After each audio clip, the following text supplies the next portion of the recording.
Hello বন্ধুরা, তোমরা কেমন আছো? আমি ভালো আছি। আমার নতুন ভিডিও নিয়ে চলে এলাম টেরেস গার্ডেন থেকে। দেখো, একটু গরম হতেই আমার সব ফুল ফোটা স্টার্ট করে দিয়েছে। বেলি, জুঁই, করবী, জবা ফুল, নাগচম্পা, এমনকি আমার স্থলপদ্মও এখনও হচ্ছে। কাদের কাদের গাছে স্থলপদ্ম এখনও ফুটছে বলো কিন্তু কমেন্টে। আর এই হচ্ছে পিঁপড়ে। এই পিঁপড়ে কিন্তু এই সব কটা গাছ মেরে দেবে। দেখতে পাচ্ছ সারি সারি। এই গরম না পড়তে পড়তে এরা আমাদের গাছগুলোকে আক্রমণ করে পুরো শেকড় খেয়ে নেবে। যত গোড়া আছে খেয়ে গাছটাকে ভেতর থেকে আস্তে আস্তে মেরে দেবে। তুমি বুঝতে পারবে না। ওপর থেকে তুমি ফাঙ্গিসাইড দেবে বা কোনো রকম ওষুধ দেবে, কিন্তু ভেতর থেকে এরা খেয়ে নেয়। এদের জন্য একটাই কাজ, হলুদ।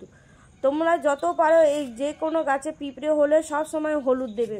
হলুদ দিলে এরা আর আসবে না। হলুদ তুমি ইউজ এই জন্য আমি আরও করতে বলছি বন্ধুরা, হলুদ একবার ছাড়া দুবার ব্যবহার করতে পারবে। আজকে করলে কালকেও করতে পারবে। কোনো রকম ফাঙ্গিসাইড হোক, কোনো রকম ওষুধ হোক, ওর টাইম থাকে, ওর লিমিট থাকে। তুমি ওর বেশি দিতেও পারবে না, ওর আগেও দিতে পারবে না। হলুদ কিন্তু তুমি বারবার ইউজ করতে পারবে। হলুদ কোনো রকমের ক্ষতি আমাদের গাছের করে না।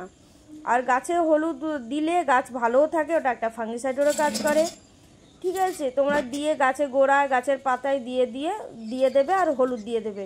হলুদ দিয়ে পর জল দিয়ে দেবে। গাছ তোমার ওটা মরবে না, আর পিঁপড়েরা আস্তে আস্তে সরে যাবে। কিন্তু এখন গরমকাল, আমরা গাছে জল দিচ্ছি। এরা ঠান্ডার জন্য আমাদের গাছের গোড়ায় খেতে বসবে আর ওদের গাছের গোড়াতে বাসা বাঁধবে। তাই বলছি, যাদের যাদের আজকে এরকম হচ্ছে তারা আজকেই হলুদ দিয়ে দাও, দেখে গাছের গোড়াগুলো। আর দেখতে পাচ্ছে কি সুন্দর আমার গাছে সব জবা ফুল ফুটতে লেগেছে। আর মৌসামটা দেখো কত সুন্দর, হাওয়া দিচ্ছে ঠান্ডা ঠান্ডা। একটা গরমেরও ভাব আছে, একটা ঠান্ডারও ভাব আছে।